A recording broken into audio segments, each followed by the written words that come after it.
As we age, I think it's fair to say that usually our respective behaviors don't cause others to be surprised. Do something, someone says, yeah, that figures. That's the usual response.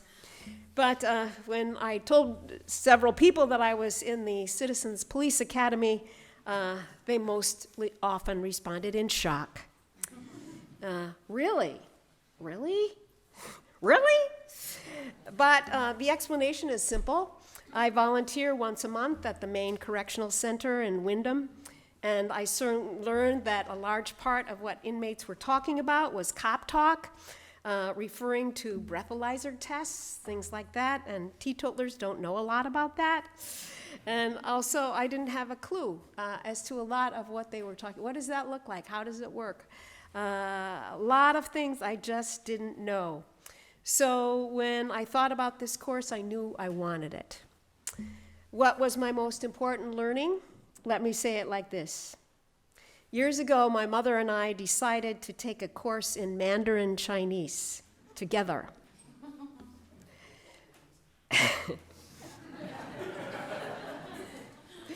By the end of the course, we could say ni hao, and we also found out that the word ma could mean 5 things, depending on your inflection. Ma, ma, ma, ma, ma. 5 different things, right? You can say a whole sentence with a single word ma. Yeah. Yeah, we did learn that. But bottom line, what we took was the gift of incredulity, realizing that there are people on this planet, that there are 4-year-olds who can speak and understand Mandarin Chinese. And so similarly with the police academy, I'm still not equipped to stop a speeder or respond to a domestic violence call, but I can tell you with fresh conviction that I am so grateful that there are people who can and will and want to do the extremely challenging work of enforcing the law. God bless you. Okay, so this joke is for people who know Massachusetts driving. So if you don't get this joke, that's not your fault. A police officer is parked at the side of the road watching for speeders. He sees a car crawling at 20 miles an hour and pulls the car over.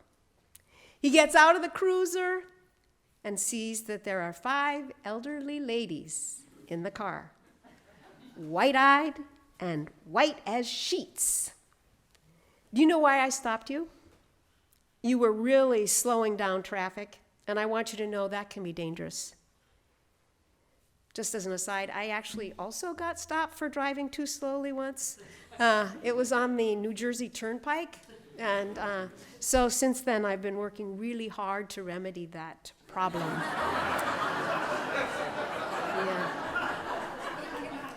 Yeah, just saying. Just saying. Okay, so at any rate, to continue with this joke, she protested and she said, "Officer, I was driving the speed limit. I was going 20. "Ma'am," he said, 20 is the route number?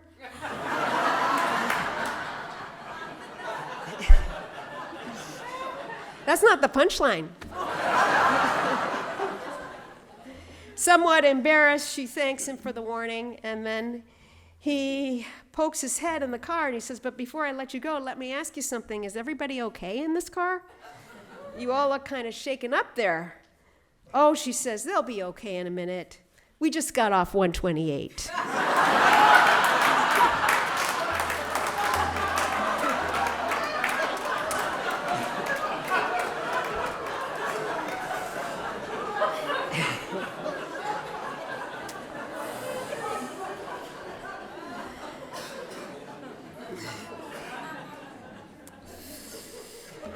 Let us bow our heads in prayer.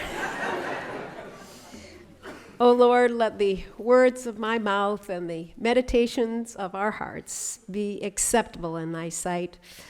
O Lord, our strength and our Redeemer. Amen. Let me state the obvious. Police officers have a tough job. here are a few of the things that I've been reminded of as of late, and also because of what I did a few years ago when I focused on the police for our Appreciation Day, September 11th, a couple of years ago. So my data comes from both the Kennebunk and the Kennebunkport police departments. First of all, from my experience, I've also been doing some reading. I have read Spiritual Survival for Law Enforcement, Faith Behind the Blue Wall, Finding God's Love and Divine Purpose in Law Enforcement by an officer of the law. I'm finished with the books, so Chief Sanford, if you'd like them, I'll give them to you. Already read them, thank you. Oh yeah, you've already read them. All right. If anyone's interested, good reads. So back to the obvious, police officers have a tough job. Here are a few of the things that I was reminded of. First of all, police have to spend a lot of their time hearing anger and listening to complaints. I realize that for me personally, that goes a long way. I have that much tolerance for complaints and that much tolerance for anger, and to realize that the day is spent for the police officer in both of those categories, it's a sacrifice, it's a gift. For example, why hasn't anyone come by to pick up my garbage yet? The police might want to say, I don't know, and frankly, I don't really care. But they can't. It could be 11:05 p.m. and someone calls to say, my next door neighbors are having a graduation party and I haven't been able to get a wink of sleep all night. Never mind that their neighbor's son has special needs and this is the only party they've had in 10 years. The police might want to say, can't you give them a break? But they can't say that. Their job is to listen, not to preach. And as officers, they have to endure a double standard. They themselves are required to live by the rules of civility. Other people aren't. And they'll say whatever they feel like saying when they feel like saying it. Police can't do that. A few weeks ago, we saw a video, an actual video of a policeman pulling over someone who was caught speeding. And I thought that there were no words I hadn't heard before. I was mistaken. It was incredible. It was so bad that all you could do was laugh. And then the rest of the day, I realized I had this heavy weight because of that interaction and realizing people really have to endure that kind of thing. The double standard lasts all day, every day, and it's going to last for the rest of some police officers' lives. If a police officer is off duty and is driving over the speed limit, heaven help him or her. If he or she throws down a gum wrapper, that will not go unnoticed. If he or she has a little too much to drink at a party, the word is out. Once a police officer, always a police officer. And if you have children, your kids will likely live in a fishbowl. If one of them gets detention, it's duly noted that a cop's kid has gotten into trouble. I learned, too, that when the police respond to calls, they don't just respond to police calls per se. They also report to every ambulance call, every fire call, and if hospice isn't involved, they go to reported deaths. One of the duties also that falls to the police is death notification, be it from a fatal traffic accident or a suicide. They are the ones who make the knock on the door. And that, as some of the police officers said when I asked, what do you find is the hardest thing about what you do? Invariably, that was the response that I got. The hardest part is making that knock on the door and telling someone that his or her family member has died. If the job of being a police officer is emotionally tense, it's also demanding legally. I learned how critically important it is to keep up with the changes in the law. They have a big, thick book of statutes that comes out every year, the book the police call the Bible. And it may not make for very interesting reading, but they'd better know what's in there, or they're toast. In making decisions, you can't say, just a minute, let me look that up. You have to make decisions quickly on the spot, and as I said, you should be right. I've been on a total of 4 ride-alongs, including both Kennebunk and Kennebunkport areas.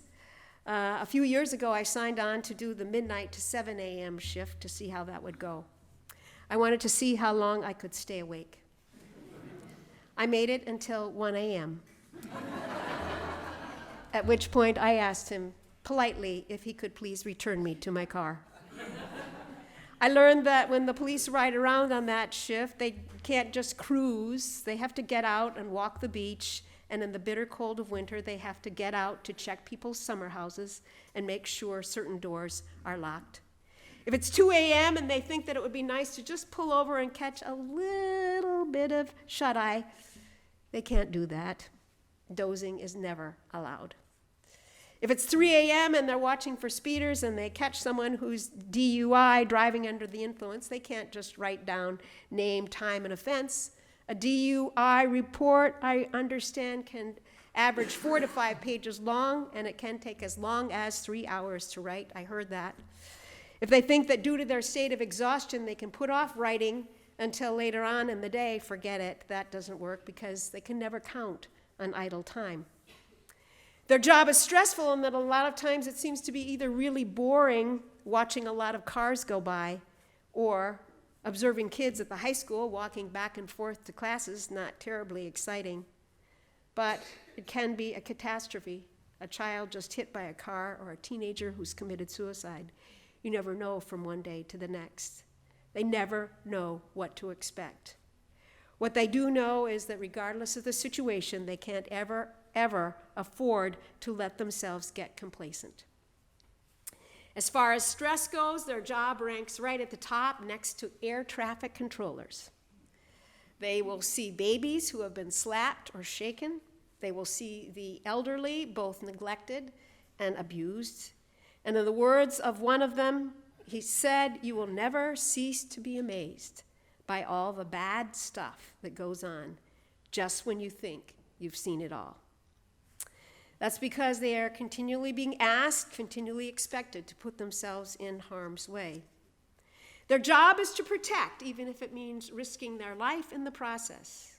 And if their rescue attempts don't cause them harm physically, they will often suffer emotionally. They will see helpless little children who have been molested. They will see people and hear people at their absolute worst. And all the while, they have to keep telling themselves, there is still good in the worst of us, just as, yes, there is bad in the best of us. They are never to show disgust or repugnance, no matter what, no matter who. When we did a scenario, I went in with my partner in the class, with Blake, and we were supposed to respond to a call, a domestic violence call. So it was actually a policeman and a policewoman who were dramatizing this scene, and they said, "All right, you're the police. Go in there. We've just got a call, domestic violence." The woman called. She said her husband's beating her up. She's scared he's going to take her life. So they were extremely convincing actors, actresses, walked in there. I had no idea what to say. Blake said, "Sit down," because they were in our face. And they didn't respond. So I mustered, I just got my face as serious as I could, not a little glimmer of a smile, just like this. And I said, "Sit down, please," like that. Yeah. And believe it or not, the woman to whom I said that, she went like this, like she was almost going to sit down. And then she got up and said, "Who do you think you are to tell me anything?" Okay. See you later. So we got a feel. We got some kind of glimpse, some kind of taste of what that would be like to be exposed to that day after day. Socially, it's a lonely business to be in, said one officer. Most people don't want anything to do with you unless they need you. Say you're on a plane, the passenger sitting next to you asks you your line of work, and you tell him that you're in law enforcement, and the seatmate says, "I don't know about you people. Last week I got stopped for speeding, and so much for a peaceful flight." The life of a police officer can mean chronic stress, and it can raise havoc in their personal lives. If they keep their tensions to themselves, the spouses complain of distance. If they let themselves become emotionally dependent and need to talk about it continually, the other might complain of being overwhelmed and burdened.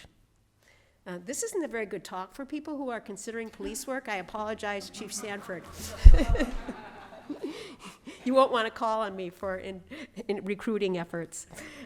Police work is the only occupation I could think of that has derogatory names attached to it. The name cop comes from the Latin word capere, meaning to snatch or to seize. That's where the word capture comes from.